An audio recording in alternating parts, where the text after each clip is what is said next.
Let's start with the theory classes. I do know that there are some people there like, "Boah, do I really need theory?" And in my opinion, the answer is yes, you do need theory, because as better your understanding is on how a dog is learning, as easier is it for you to train your dog, whether it is in tracking, obedience, or protection work. So I'm convinced that you will benefit from this theory course here. And at the end of this course, you will be a better dog handler, because you will have a better understanding on learning loss, on timing, on dosage, on positive learning, negative learning, all those sorts of things which are pretty much the foundation from your dog training.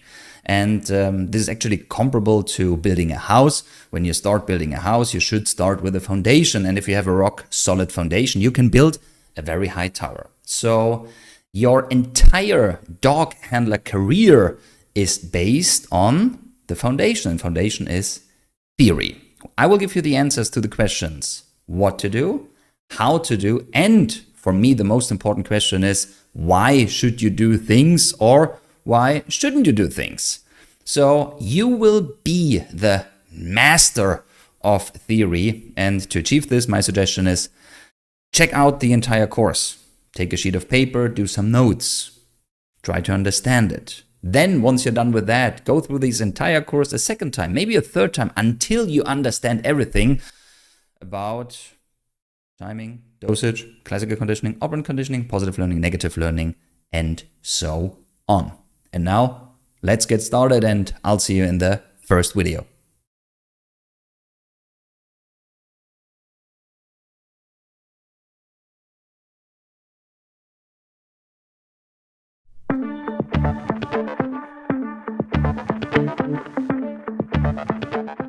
Why should your dog do what you want? To give you an answer to that question, you need to understand the following. And the shocking news is, a dog is extremely egotistical. And this is what I have learned way back when I started dog training in 1997. And I was like, wow, that's brilliant. That means the only reason why a dog is doing something is he wants to improve his own situation. This is why I'm like, they are very egotistical. But let's be honest, you are the same. Me too. But let's have a look at you. The only reason why you're watching this video right now is you want to improve your dog training. You want to get some tips, some tricks in order to improve your dog training. And the same is true for your dog.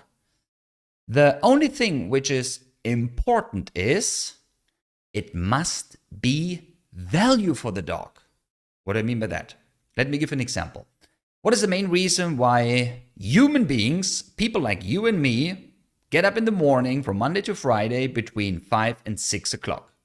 The first thing is they have to go to the toilet. Okay, once they're done with that, they're heading to work. And now, let's say you're working for me.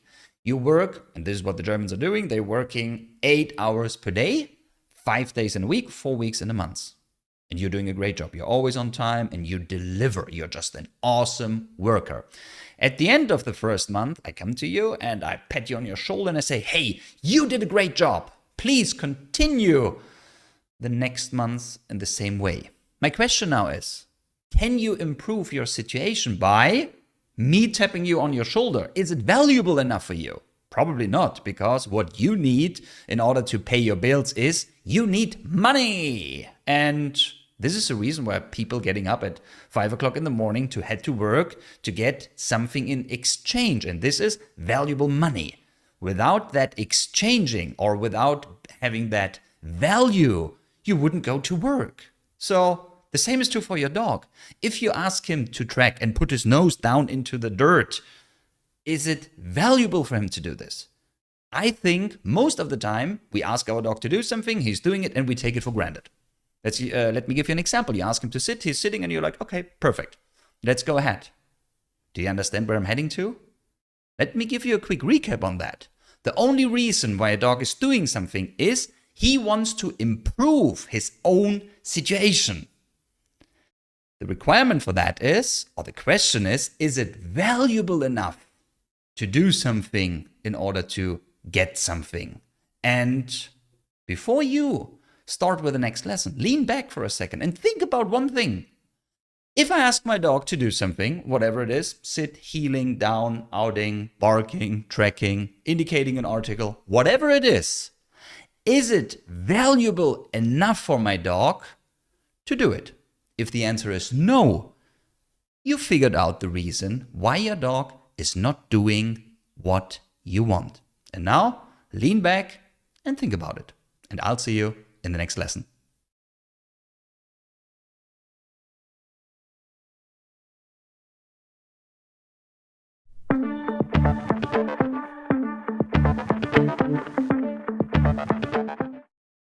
How is a dog learning? I think there are multiple and different ways for a dog to learn. One of the most dominant ways for a dog to learn, in my opinion, is a dog learns from experiences. Means, and the same is true for you and me, everything what we do in life has a consequence. There is nothing in life what we do without a consequence. Let me give an example for that. Let's say you work and you do some over hours. You work on Saturday and you even work on Sunday. So this is the behavior. You do work more than you needed. The consequence of that behavior is you get paid extra. And this will lead to the point that in the future you will probably do more over hours because you feel, hey, if I do more, I get more. And since I want to build a house or I want to buy a car, I need the money. So you are more willing to do this because the consequence is good for you. This is how you can increase a certain behavior, not only human beings, but also in your dog, through improving the situation when the dog gets something. On the other hand, let's say you speeded with your car. The speed limit was 50 and for whatever reason, you drove 70. The behavior is you didn't play by the rules, you were too fast. The consequence for that behavior is you have to pay a fine. And yeah, all the money what you just got from your over hours is gone because you had to pay the penalty. This will then lead to the point, hopefully, that you're playing by the rules in the future and you're not speeding anymore. So as you can see, everything in life what you do has a consequence, and regarding to the consequence, you do this either more often or you stop it. And the same is true for your dog. So you should think about the question, A, what is the consequence for my dog if he's doing what I want? And B, what is the consequence for my dog if he is not doing what I want? And only if you have the answer to those questions, you should go out and train your dog. And if you don't have an answer to one of those questions, make sure that you find the answer before you go and train your dog. Now, take your time, think about these two questions, and I'll see you in the next video.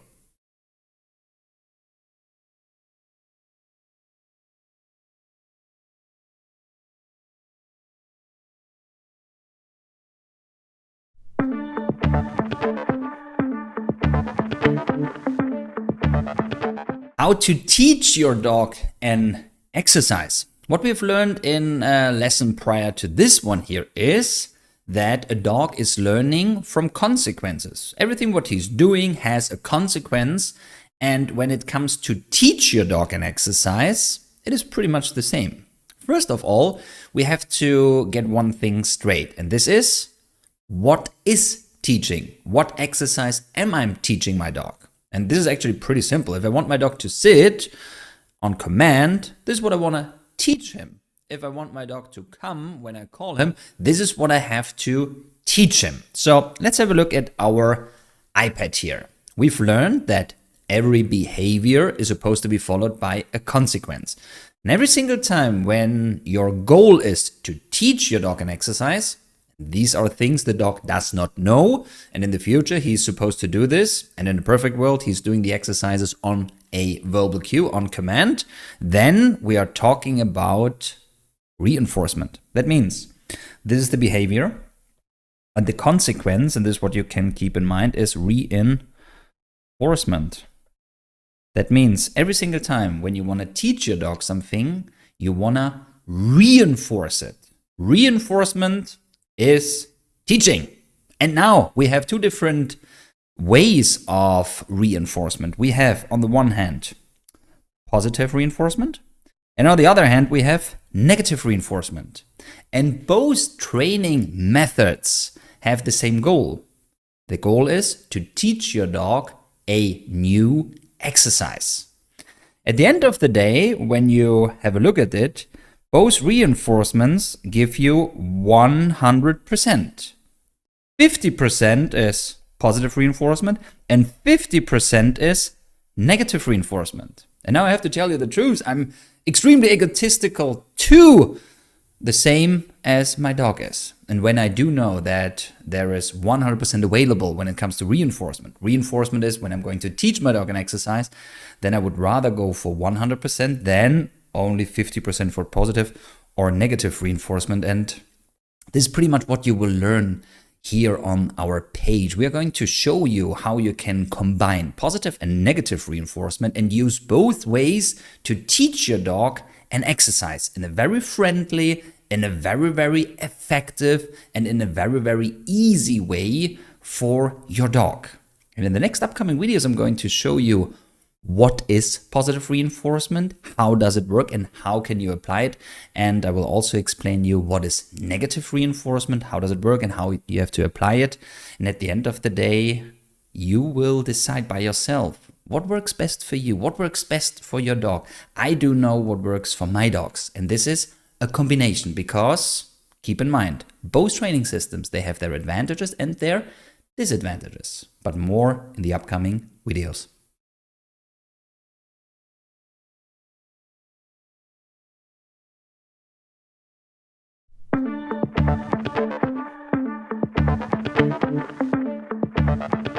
So let's get started and teach our dog a new exercise, which he does not know, with positive reinforcement. What we've learned so far is every behavior is supposed to be followed by a consequence. And when we teach our dog a exercise or an exercise, then we use reinforcement. In this case, we are using positive reinforcement. Why is it called positive reinforcement? And it doesn't have anything to do with it is good or bad for the dog.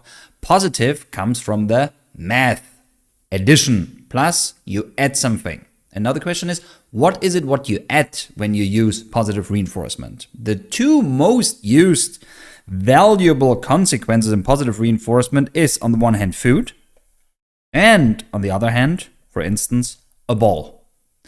To work with food requires that the dog is motivated for food. Here, what I love to do is I work with a normal food ration. So I don't do anything extra. I motivate the dog just by giving their normal food ration. Food has one advantage when you teach your dog an exercise, and this is it provides a lower drive level. The dog is not so crazy about it, and this makes learning easier for the dog. On the other hand, and this is the second positive reinforcement, what you could use is a ball. That means a dog who's motivated to play with the ball, with a tuck, or whatever you want to play with, is a reward, a reinforcement for the dog. So positive reinforcement is nothing but the dog is doing something, and the consequence for that is he gets something. Positive, we add something. What is it what we are adding? This could be food or this could be a ball. The rule of thumb in positive training is that you're not getting in contact with the dog. That means you're not touching him. There is no leash. You don't touch him with your hands or with a stick. This is not positive training. Positive training is a training system without getting in contact with the dog. So what you can do is you can take some kibbles of food in your hand and you can lure the dog, for instance, in a sit position. That means, as you can see here in the video, I have some kibbles of food in my hand. I show the dog that there is food in my hand. He is focused, he's concentrated, and once he's focused and concentrated, I just lure him in a sit. And the moment he's doing what I want, he gets what he desires, and this is food. And as you can see, this is exactly the principle what we are talking about right now. Behavior, and in this case it was the sit exercise, leads to food, and this is called positive reinforcement. And this is what you can do with all the other exercises too. The requirement to do positive reinforcement is, of course, that the dog desires the reward. For instance, if you have a dog who's not interested in to play with the ball, you cannot reward him with a ball. If your dog is not interested in food, you cannot reward him with food. There is a saying, a donkey who is not thirsty, you cannot give water. That means keep in mind that your reward must be a reward. And this is pretty much positive reinforcement. These are the first 50% when it comes to reinforcement, and negative reinforcement is what I'm going to explain you in the next video.